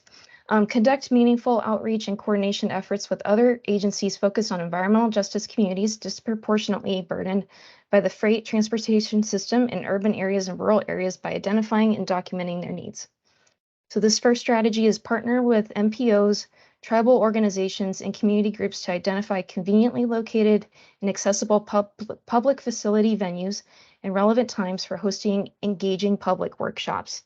So very quickly, just want to mention again, this was developed, in 2018 through 2020, so prior to the pandemic. So I think one point we maybe could expand on would be the virtual opportunities. Just wanted to throw that out there. Any other comments? Bernice? Yeah, I guess I understand why the tribal organizations are pointed out in specific as maybe disproportionate. But it seems like if we are going to call out a particular organization, that maybe it would be more inclusive to scratch out the tribal organization, like to single them out and to just talk about disadvantaged groups and just to be more inclusive on that. Well, we have a lot of Bernice, that we included tribal organizations because there are a lot of tribes that require a lot of freight access. And so we definitely want to have them as a category of entities to reach out to, rather than lumping them into others. While some may be disadvantaged, we're cognizant that tribal representation in this is very important. And well, by that same token, the Latino community it's significantly, if you look at the study that Sophia put out there, I don't know if it shows the disproportionate nature that GHG emissions affect not only the Latino community, but African American communities. So if we are going to put out a group, then I would, on behalf of Latinos and African Americans, I would say, well, then we need to be very specific about the other minority groups. So either we are representative and try to be all encompassing if we are going to do this, or we're not. Good point, Bernice. I think that, and I could be wrong, but I'm guessing that some of this language might be going back to what's in the federal bill. So we can double check that. And yes, we'll definitely consider your comment here about maybe teasing out some other groups. And I also believe that the Native American tribes were a nation-to-nation communication with them under federal and state law. Thank you, Kelly. Yeah, I think there's some history with that one. So, but we'll double check. Yeah, thank you. Sophia, I think your hand was next. Yeah, well, I'm sure this is already included, but I just wanted to make sure that, when you're doing public engagement or community engagement, that you provide, timely notices of all these meetings and events and, at least a week in advance, if not way more than that, just to give people opportunity to engage and participate in the process.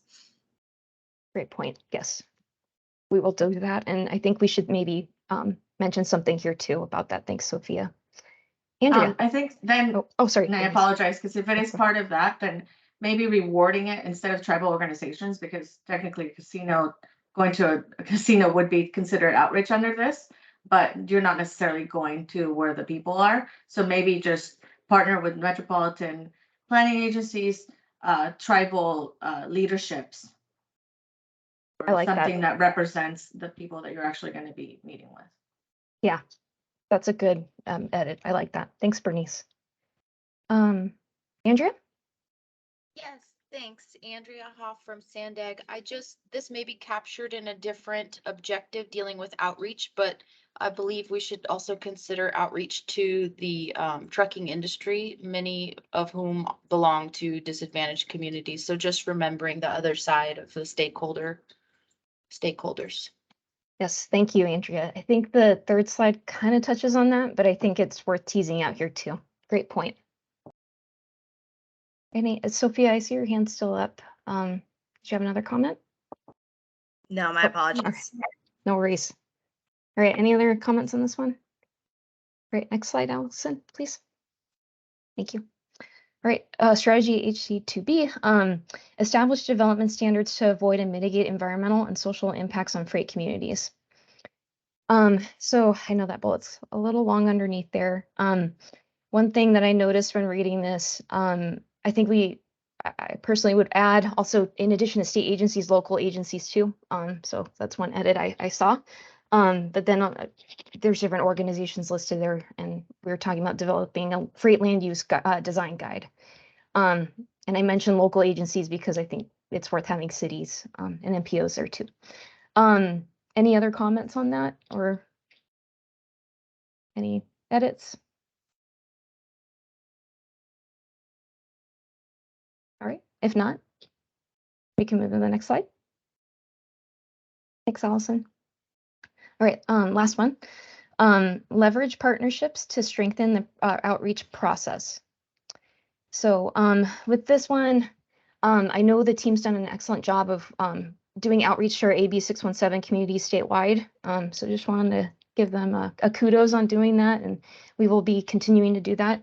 But yeah, just wanted any edits or comments regarding this one. I think, Andrea, to your point too, the last bullet mentions the lacking resources and employment opportunities. So maybe I agree we can tease that out a little more. I think that's hinting at workforce development. So maybe we can emphasize that a little more here. Thanks, Carrie. Yeah. Any other comments? All right, if not, I think that was the last one for this section. Thank you. All right. Hi, everybody. I'm Ryan Castle. I'm transportation planner at the Office of Strategic Freight Planning, and I'm going to introduce Goal 5, which is safety and resiliency.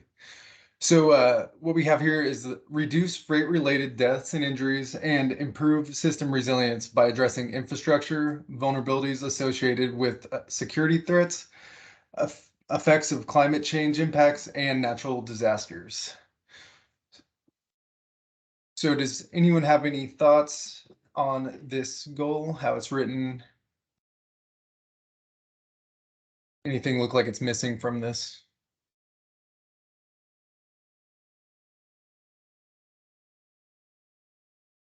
Nothing? All righty. Well, let's move down to the strategies then. I know we're really short on time, so I'll keep it moving. All right, so objective SR1 is to reduce rates of incidents, collisions, fatalities, and serious injuries associated with freight movements. And strategy SR1A is to expand the system of truck parking facilities. So we recently had the California truck parking study, and it's a lot of great information. So if you haven't looked at it, I would definitely urge you to. Any thoughts on this strategy? Just to add all that is that just sorry, Bernice. Before Just you sorry. go, you're good. You're good. Just remind I would truck just, I parking. guess, a big part of it is to just add infrastructure funding to help fix the dilapidated roadways, because that is a big part of reducing incidents. So that was just for the previous goal. Awesome, thank you. I was just going to add that just please note that truck parking is one of the new elements of requirement in the state freight plan. So we luckily, we do have a recently completed truck parking study. And so we do meet this element, but of course, as this goal has mentioned, or the strategy has mentioned, that we will build upon that plan and execute some of the recommendations. Alrighty, does anyone have any other thoughts on truck parking? Okay, seeing no hands, let's move on to the next one. All right, strategy B, promote public-private partnerships for implementation of truck stop and shipping terminal vehicle charging or charge in motion. So, does anyone have any thoughts on this subject? Strategy. All right, looks like Mike. Yeah, just one really quick. It looks like both of these first two strategies obviously really important and we support them, but they don't really meet with the goal. I mean, the goal language wasn't really about system maintenance and improvement of the existing infrastructure as much as it emphasized, natural disasters, climate change, things like that. So maybe when you're looking at that goal, maybe retool it so it reemphasizes just traditional safety measures as well as those enhanced safety measures, because these are super important, but they're really just kind of blocking and tackling, right? Yeah, thank you, Mike. Great comment. Go ahead. Mr. Fredrickson. Eric. Hey, good morning. Just to follow up, I think I can't remember who made the comment now earlier, but just being zero emission kind of neutral, might want to change this and kind of also see Mike's point about maybe moving this to another area, but just putting in here fueling facilities, maybe then in particular charging. So that could include hydrogen. Yeah. Thank you, Eric. And it looks like David has his hand up as well. Yeah, this question following up on a comment Mike made is this goal, is it the only reference to resiliency in the plan? It's not. It's not, okay. So this is, David, good to see you. Resilience is extremely important. As you may, California or the nation, we have a lot of climate change impacts into our transportation system. And so resilience, we consider many of that in the last plan again a few years ago, but with significantly more state executive orders. And we are looking at more closely, and there are a few more in CFMP that we'll talk about here. But we would definitely strengthen that for this upcoming plan, because it's just, hate to say, it's just got a little out of hand. So yeah, the only thing I would urge is take a look at the industrial base report that USDOT put out under the President's Executive Order 14017, and also IIJA and the definitions of supply chain and freight system resiliency that are incorporated there. And so resiliency is also certainly addressing natural disasters and all the things you have listed in the goal, but also supply chain disruptions. And so they have very specific definitions in their industrial base report you may want to incorporate into your planning. Thank you, David. Yeah. For the interest of time, do we want to go through all the strategies for safety and resilience, or should we just go? Hey, Ryan, I hate to cut you short, but I do think we should use these last 5 minutes to talk about one of the other goals.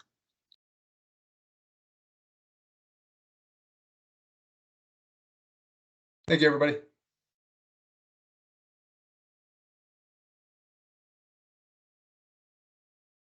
Morning, everybody. Eric Footers at CalSys, still on rotation for those wondering from Caltrans. We'll be returning back in a few months, and I'm facilitating Goal 6, asset management. And I don't think I will read all of this, but the main point of this is to maintain and preserve infrastructure assets using cost beneficial treatment And then as indicated in these documents here, as well as other applicable state and federal statutes and regulations. Any feedback on this topic? David, I see you have your hand up. Sorry, I think that was up from before. I'll lower it. Thank you.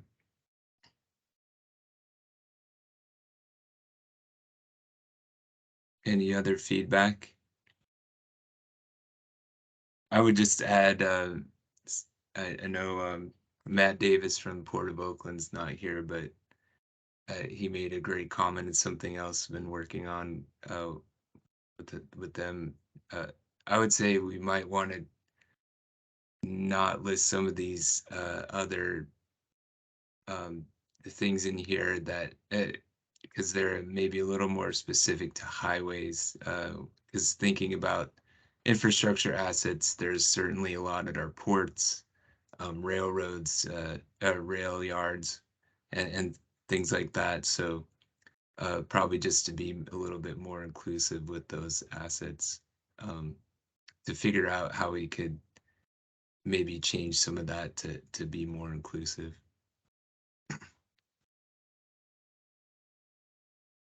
Guess we could go on to the next. So objective 1 is to apply preventative maintenance and rehabilitation strategies using sustainable best practices. And then in this strategy, we get into funding for preservation and modernization of the freight system. And then talking about a study here. Any thoughts on this? And we may want to, I'll check with Allison, but maybe we want to hit the last goal since we only have a few minutes left.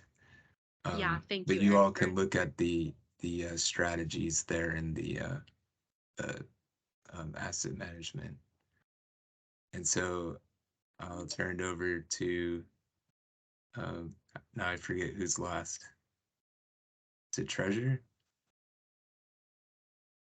I don't think we chose a last person, but that's all right. I'll just take care of it. The I don't mind either, Jeff, but sure, you can go ahead. Okay. Thanks, Eric. Yeah, last goal is connectivity and accessibility. Provide transportation choices and improve system connectivity for all freight modes. I'm assuming we're all okay with that goal. Let's go on to the next strategy. If you have any comments, let me know. So support research, demonstration, development, and deployment of innovative technologies. And the strategy is a freight plan priority for projects implementing state-of-the-art and demonstration technologies.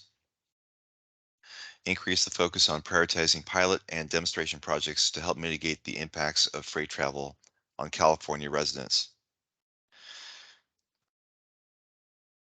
Any comments on this strategy? All right, let's move on to the next slide. Again, I think it's the same objective. It's support research, demonstration, development, and deployment of innovative technology. Support pilot projects for autonomous truck platooning, both on open road and in transition zones.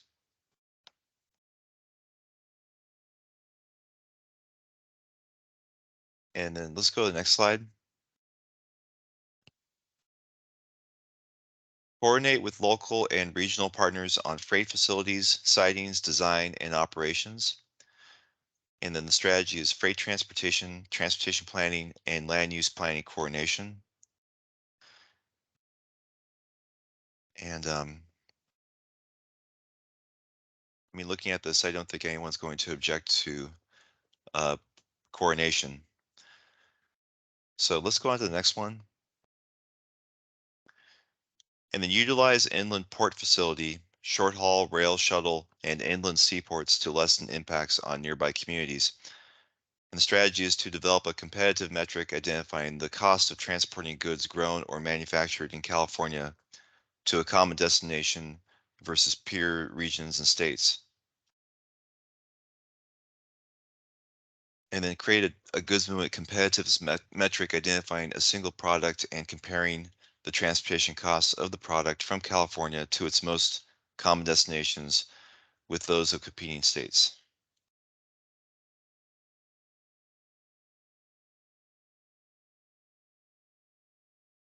Yeah, Mike, did you have a comment? Yeah, Jeff, just really quickly, support both of those things, but they look really different. So maybe those should be separate issues. You would want to create that metric whether or not you are utilizing inland ports or short haul rail, either way. So maybe that's a standalone.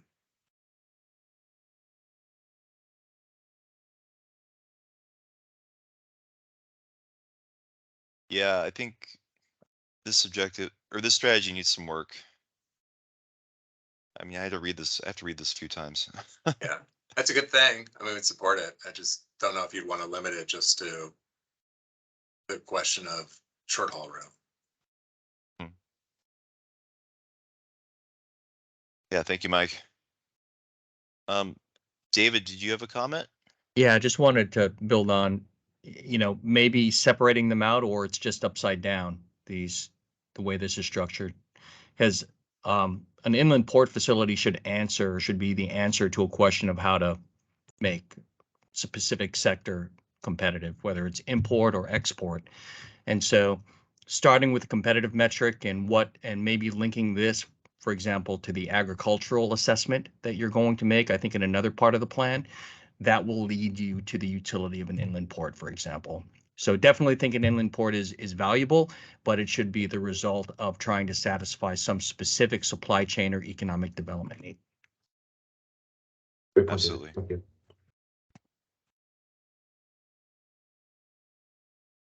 Okay, let's go to the next strategy. Great comments there. So improve truck trip planning, coordination, operational, and management. Should be operations, I think. Support off-hour delivery pickup strategy development. Most urban truck traffic occurs during the busiest and most congested times of the day. Shifting last mile cargo pickup and delivery to off-peak hours alleviates congestion within urban boundaries. I think we're probably all in agreement on this one. Maybe we need something about curb management within the urban areas. I'm not sure if we have a strategy about that, but maybe let's take note of curbside management.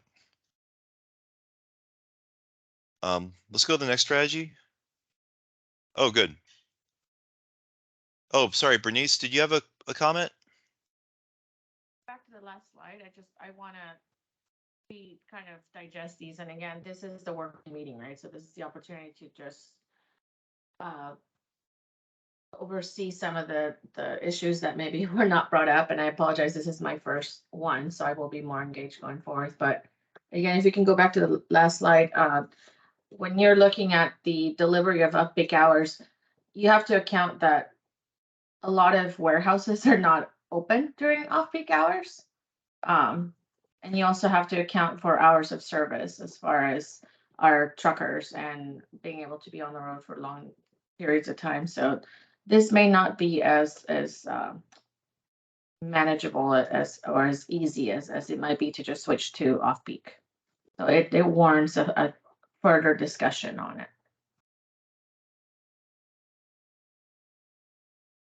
No, that's a good observation. It may not even be feasible because these facilities might not even be open during the off-peak. Well, and then also not only the facilities not open, but there's a lot of, especially in Southern California, local ordinances that do not allow for hours of operation past a certain time in the evening, as to not disturb communities. Right. So again, the feasibility of this might be something to warrant a discussion or further looking into. Yeah. Great comment. Yeah, thank you. Let's go to the last slide. So that concludes the vision, goals, objectives, and key strategies. Were there any other comments or questions anyone had? It's pretty much an open discussion period.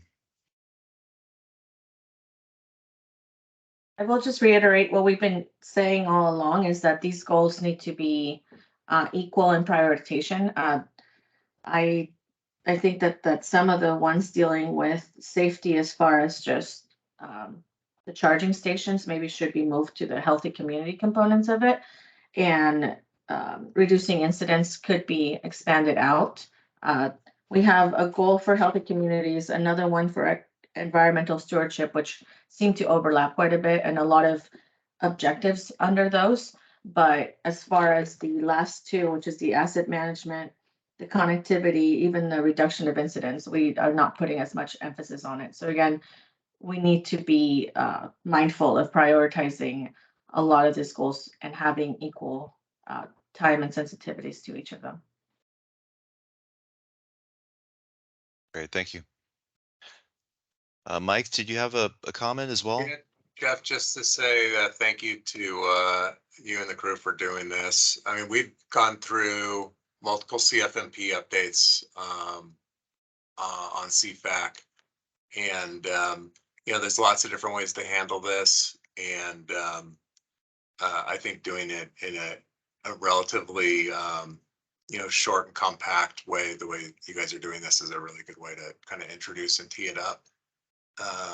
And so I thought that was helpful. The only thing that was kind of a bummer is we just didn't have as many people participating from the advisory committee in this meeting. It would have been better, I guess, to have a couple more folks engaged and maybe a little bit more time.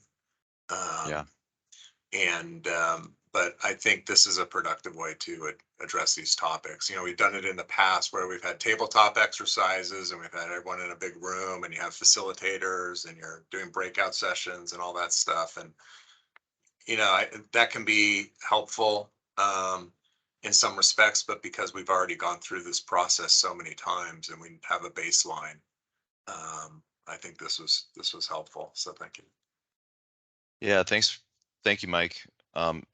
Yeah, and we initially thought we would do breakout rooms, but we decided against that because we were afraid of technical difficulties happening, but also we wanted everyone to participate in reviewing these goals together so that no one was excluded or siloed. So I think this turned out pretty well. And like I said earlier, you'll have multiple opportunities to review the vision, goals, and objectives and strategies. We'll be sending out Chapter 6A right after the CFAC, and we'll be asking for your comments again. And those are much appreciated. Are there any more comments or concluding remarks? Well, you know, seeing none, you know, I want to thank everyone for their time and going over these, and your input was extremely valuable. And we're going to strategize on how to incorporate that into the CFMP. And I think that's the conclusion for this agenda item. Allison, do you know what the next one is? This is actually the end of the meeting for today. We'll Okay. reconvene tomorrow at 2 p.m. Perfect. Well, thank you all, and have a good rest of your Wednesday. We'll see you tomorrow. Thank you. Thank you.